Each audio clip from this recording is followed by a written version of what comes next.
విజ్ఞాన విద్యా సంస్థల అధినేత లావు రత్తయ్య గారి కొడుకైనటువంటి లావు శ్రీకృష్ణదేవరాయలు ఇప్పుడు వైఎస్ఆర్సీపీ పార్టీ ఎంపీగా రాజీనామా చేయడం జరిగింది. అయితే ఆయన వైఎస్ఆర్సీపీ పార్టీలో మనం చూస్తాం ఎక్కువ అవినీతిపరులు, ఈ యొక్క కబ్జాదారులు, ముఠాకోరులు ఎక్కువ కనిపిస్తూ ఉంటారు. కానీ ఈ యొక్క వైఎస్ఆర్సీపీ పార్టీలోనే ఒక మంచి పార్లమెంట్ నాయకుడిగా ఈరోజు జాతీయంగా గుర్తింపు పొందినటువంటి ఏకైక నాయకుడిగా మనం చెప్పుకోవచ్చు. ఈ యొక్క లావు శ్రీకృష్ణ దేవరాయలు ఎవరైతే ఉన్నారో అతను ఇప్పుడు పార్టీ మారిపోయి తెలుగుదేశం పార్టీలో జాయిన్ అయ్యే అవకాశం ఉన్నట్టుగా ఇప్పుడు స్పష్టమైన సంకేతాలు అందుతున్నాయి. సో ఎలా చూడాలి? ఇప్పుడు వైఎస్ఆర్సీపీ పార్టీ నుండి అనేక మంది నేతలు మారిపోయి తెలుగుదేశంలో చేరడానికి ఎక్కువ ఇష్టం చూపిస్తున్నారు. సో మీ అభిప్రాయం ఏంటి? ఈరోజు కొంచెం నిజాయితీ పరులైనటువంటి ఎలాంటి వ్యక్తులు కూడా ఈరోజు ఆ పార్టీని వీడి తెలుగుదేశంలో చేరడానికి మొక్కు చూపిస్తున్నారంటే వైఎస్ఆర్సీపీ పార్టీ పతనం మొదలైంది అనుకోవచ్చా? ఏంటి మీ అభిప్రాయం? మామూలుగా మీరు ప్రస్తావించినట్టుగానే పేరెన్నిక గన్న విజ్ఞాన సంస్థల అధినేత, ప్రముఖ విద్యావేత్త లావు రత్తయ్య గారి కుమారుడు ప్రస్తుతం వైసీపీ పార్టీ నుంచి నరసరావుపేట పార్లమెంటు స్థానం నుంచి ఎంపీగా ప్రాతినిధ్యం వహిస్తున్న లావు శ్రీకృష్ణదేవరాయలు కొద్దిసేపటి క్రితం వైసీపీ పార్టీకి ఎంపీ పదవి కూడా రాజీనామా చేయడం జరిగింది. ఒక రకంగా 2019 ఎన్నికలకు ముందు ఏ పర్సెప్షన్ అయితే ఆంధ్రప్రదేశ్ రాష్ట్ర యువతలో నెలకొందో, ఎందుకు ఆ రోజున జగన్మోహన్ రెడ్డి గారు వర్సెస్ చంద్రబాబు నాయుడు గారుగా రాజకీయం కేంద్రీకృతమైంది. ఆ కేంద్రీకృతమైన రాజకీయంలో చంద్రబాబు నాయుడు గారికి జగన్మోహన్ రెడ్డి గారికి మధ్య ఉన్న 22 సంవత్సరాల వయసు అంతరం దృష్ట్యా కొత్త తరం యూత్ మొత్తం కూడా చంద్రబాబు నాయుడు గారి కన్నా కూడా జగన్మోహన్ రెడ్డి గారిని ఎక్కువ ఓన్ చేసుకున్నారు.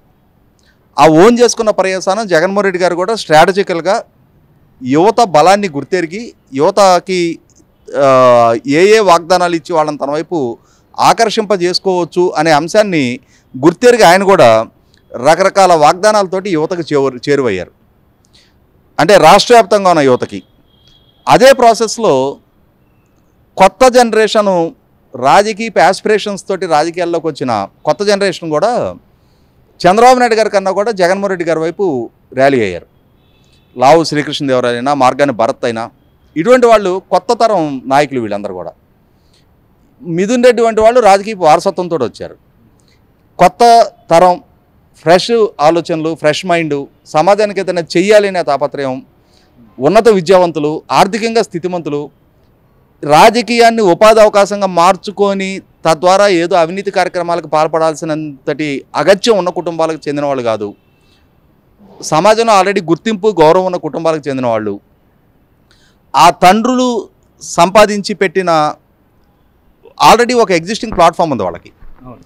ఇటువంటి నేపథ్యంలో రాజకీయం ద్వారా సమాజానికి చేతనైతే మేలు చేయాలి తప్ప మన ద్వారా మన కుటుంబాలకి, మన తల్లిదండ్రులకి చెడ్డ పేరు తెచ్చే ప్రయత్నం జరగకూడదు అని చెప్పిన ఆలోచన ఉన్న కొద్ది మందిలో శ్రీకృష్ణదేవరాయలు ఒకరు. రత్తయ్య గారికి ఆయన ఇంటెగ్రిటీ కలిగిన వ్యక్తిగా, ఎందుకంటే మా గుంటూరు జిల్లా ఆయనది కూడా, నేను పుట్టి పెరిగిన ప్రాంతానికి సంబంధించిన వారే. అదే సందర్భంలో మా కాలేజీలో కూడా మాకు చాలా సూపర్ సీనియర్ ఆయన. కాకపోతే మేమందరం ఒకే కాలేజీ పూర్వ విద్యార్థులం అని చెప్పని చెప్పుకోవడానికి గర్వంగా ఫీల్ అవుతాం. గుంటూరు జేకేఎస్ కాలేజీ పూర్వ విద్యార్థులం అని చెప్పని చెప్పుకోవడానికి గర్వంగా ఫీల్ అవుతాం. అటువంటి రత్తయ్య గారు అబ్బాయి వైసీపీ పార్టీలో నెలకొన్న పరిస్థితులు, వైసీపీ పార్టీ నుంచి పార్లమెంటుకు ప్రాతినిధ్యం వహిస్తున్న 22 మంది పార్లమెంటు సభ్యుల్లో రఘురామకృష్ణరాజు గారు అంటే మొదట్లోనే పార్టీతోటి విభేదించాల్సిన పరిస్థితులు ఏర్పడ్డాయి. విభేదించారు, వారు దూరంగా ఉన్నారు. కానీ మిగిలిన 21 మంది పార్లమెంటు సభ్యుల్లో కూడా నియోజకవర్గ సమస్యల పట్ల స్పందిస్తా, రాష్ట్ర అవసరాల పట్ల స్పందిస్తా, అమరావతి ప్రాంత రాజధాని విధ్వంస నిర్ణయాన్ని జగన్మోహన్ రెడ్డి గారు తీసుకున్న సందర్భంలో కూడా అమరావతి రైతులు పక్షాన వాళ్ళకి మద్దతుగా వెళ్ళి ఆ దీక్షా శిబిరాల్లో కూర్చున్న ఏకైక వైసీపీ నాయకుడు లావు శ్రీకృష్ణదేవరాయలు. ఎందుకంటే తన ప్రాంతంలో పుట్టి పెరిగాడు. అక్కడ రైతుల మనోభావాలు అంటే తెలుసు. రైతు కుటుంబానికి చెందిన వ్యక్తిగా, అంటే ఇవాళ రత్తయ్య గారు విద్యా రంగంలోకి వచ్చి ఉండొచ్చు కానీ వాళ్ళ మూలాలన్నీ వ్యవసాయ కుటుంబాలకు సంబంధించినవే. సో ఆ రైతు కుటుంబానికి, రైతుకి భూమితో ఉండే అవినాభావ సంబంధం ఏంటి, ఆ ఎమోషన్ ఏంటనేది తెలుసు తనకి. అటువంటి రైతు రాజధాని నిర్మాణం కోసం భూమి ఇచ్చి ఇవాళ బాధితుడిగా మారిన నేపథ్యంలో, ప్రభుత్వం చేత వంచనకు గురైన నేపథ్యంలో, ప్రభుత్వం చేత దాడులు దౌర్జన్యాలకు గురవుతున్న నేపథ్యంలో ఆ రైతులు ఎదుర్కొంటున్న కష్టాలు, కన్నీళ్ళని అర్థం చేసుకొని తను ఆ రోజు ఆ శిబిరానికి వెళ్ళి రైతులకు మద్దతు తెలపడం జరిగింది. అటువంటి శ్రీకృష్ణదేవరాయలు అంటే ఒక రాంగ్ జడ్జిమెంట్ తోటి జగన్మోహన్ రెడ్డి గారిని కొత్త తరం నాయకుడిగా, చంద్రబాబు నాయుడు గారి కంటే మాకు దగ్గరగా ఉన్న వయసు వ్యక్తిగా భావించి వీళ్ళందరూ కూడా ఆయన వెనక ర్యాలీ అయ్యి అసలు జగన్మోహన్ రెడ్డి గారి వ్యక్తిత్వం ఏంటి, ఆయన నైజం ఏంటి, ఆయన వైఖరి ఏంటి అనేది వీళ్ళకి అనుభవపూర్వకంగా తెలిసిన తర్వాత, ఇవాళ రాష్ట్రానికి జరుగుతున్న నష్టం గురించి రియలైజ్ అయిన తర్వాత, ఇటువంటి నాయకుడిని కాదు మనం కోరుకుంది, ఇటువంటి నాయకుడు నాయకత్వంలో కాదు ఆంధ్రప్రదేశ్ పురోగమించేది అని చెప్పని రియలైజ్ అయిన తర్వాత ఇవాళ ఒక్కొక్కరుగా దూరం జరుగుతూ ఉన్నారు. అదే వరవల్లో ఇవాళ లావు శ్రీకృష్ణదేవరాయలు కూడా నరసరావుపేట ఎంపీ పదవికి అలాగే వైసీపీ పార్టీ కూడా రాజీనామా చేయడం జరిగింది.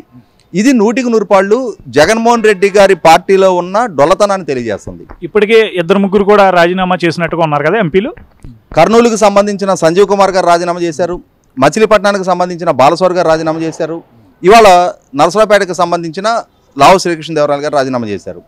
అంటే ఇక్కడ మొట్టమొదటి ఎంతమంది రాజీనామా చేశారనే దానికన్నా కూడా వాళ్ళు లేవనెత్తుతున్న చాలా అంశాలు కీలకమైనవి. ఎందుకంటే సంజీవ్ కుమార్ గారు ఆయన బలహీన వర్గాలకి వైసీపీ పార్టీలో గొంతు పెగల్చడానికి కూడా హక్కు ఆస్కారం లేదు, అంటే అది ఒక రకంగా ఆధిపత్య ధోరణి కింద మేము నలిగిపోతున్నాము. ఎంత బలమైన మాట అది. ఇవాళ జగన్మోహన్ రెడ్డి గారు మైకి దొరికిన ప్రతి సందర్భంగా ఆయన ప్రసంగం ఎట్లా ఉంటుంది, నా ఎస్సీలు, నా ఎస్టీలు, నా బీసీలు, నా మైనారిటీలు అని చెప్పని నా నా నా అని చెప్పని ఈయనింట్లో దత్తపుత్రులాగా ఓన్ చేసుకున్నట్టుగా ఫీల్ అవుతూ ఉంటారు, ప్రసంగిస్తూ ఉంటారు, ప్రజల ముందు అటువంటి బిల్డప్ ఇచ్చే ప్రయత్నం చేస్తూ ఉంటారు. కానీ వాస్తవంగా పార్టీలో ఉన్న పరిస్థితి అని చెప్పని పార్థసారథి గారు, ఎంఎస్ బాబు గారు, ఇవాళ మన ఆర్దర్ గారు, ఎలిజా గారు, ఇటువంటి దళిత శాసనసభ్యులు, బీసీ శాసనసభ్యులు ఇంత బాహాటంగా బయటకు వచ్చి స్పష్టం చేస్తున్న దగ్గర ఇవాళ అర్థమవుతున్నది ఒకటే, జగన్మోహన్ రెడ్డి గారి పార్టీలో పేరుకే తప్ప పేరు గొప్ప ఊరు దెప్ప సామాజిక న్యాయం అమలు జరుగుతూ ఉంది అక్కడ. అంటే చాలా ఘనమైన సామాజిక న్యాయాన్ని మేము అమలు పరుస్తున్నాము, మేము మంత్రివర్గంలో ఇంతమందికి ప్రాతినిధ్యం కల్పించామని చెప్పే ప్రయత్నం చేస్తున్నా కూడా వాస్తవ రూపంగా అక్కడ కల్పించిన పదవులని సక్రమంగా వాళ్ళకి నిర్ణయాధికారం లేదు. వాళ్ళ నియోజకవర్గాల్లో జగన్మోహన్ రెడ్డి గారు వర్గీయులు ఆధిపత్య ధోరణి ప్రదర్శిస్తూ ఉన్నారు, వీళ్ళు సెకండ్ గ్రేడ్ సిటిజన్స్గా ఆ పార్టీలో చలమణవుతున్నారు, బీసీలు ఎస్సీలకు ఆ పార్టీలో వాయిస్ లేదు అని చెప్పని వాళ్ళ చాలా బలంగా వాణి బయటకు వస్తూ ఉంది. అటువంటి మెసేజ్ వాళ్ళ బయటకు వస్తూ ఉంది, క్యారీ అవుతూ ఉంది. ఇటువంటి నేపథ్యంలో ఖచ్చితంగా ఇది వైసీపీ పార్టీలో ఉన్న డొల్లతనాన్ని తెలియజేస్తుంది. ఇవాళ లావు శ్రీకృష్ణదేవరాయలు లాంటి ఉన్నత విద్యావంతుడు, నియోజకవర్గ సమస్యల పట్ల స్పందించిన నాయకుడు, కేంద్ర ప్రభుత్వం నుంచి తన నియోజకవర్గానికి చాలా అభివృద్ధికరమైన కార్యక్రమాలకు సంబంధించిన నిధులు సాధించిన నాయకుడు, ఆ పార్టీలో ప్రజాప్రతినిధిగా, ప్రజలు ఎన్నుకున్న ప్రజాప్రతినిధిగా పూర్తి స్థాయి న్యాయం చేసిన ఏకైక నాయకుడు ఇవాళ ఆ పార్టీ నుంచి దూరం జరిగిన పక్షంలో ఇంకా అక్కడ మిగిలేది ఎవరయ్యానంటే జగన్మోహన్ రెడ్డి గారితో పాటు మిగిలిన అవినాష్ రెడ్డి గారు, మిథున్ రెడ్డి గారు లాంటి ఆయన అత్యంత సన్నిహితులు, వ్యాపార భాగస్వాములు. లేదు అనుకుంటే ఇంకా కొన్ని మనం పబ్లిక్ ఫోరంలో ప్రస్తావించడం కూడా అవసరం లేదు. ఏదేమైనా ఇవాళ వైసీపీ పార్టీ అసలు నైజాన్ని, అసలు ప్రజలకి ఏం వాగ్దానం చేశారు, ఇవాళ ఏం అమలు జరుగుతుందనే నిజ స్వరూపాన్ని ప్రజల ముందు కళ్ళగట్టినట్టుగా లావు శ్రీకృష్ణదేవరాయలు రాజీనామా తెలియజేస్తుంది. మరింతగా ఈ రాజీనామాల పరంపర పెరగటం ఖాయం, వైసీపీ పార్టీ నుంచి మరింత మంది నాయకులు నిష్క్రమించడం ఖాయం.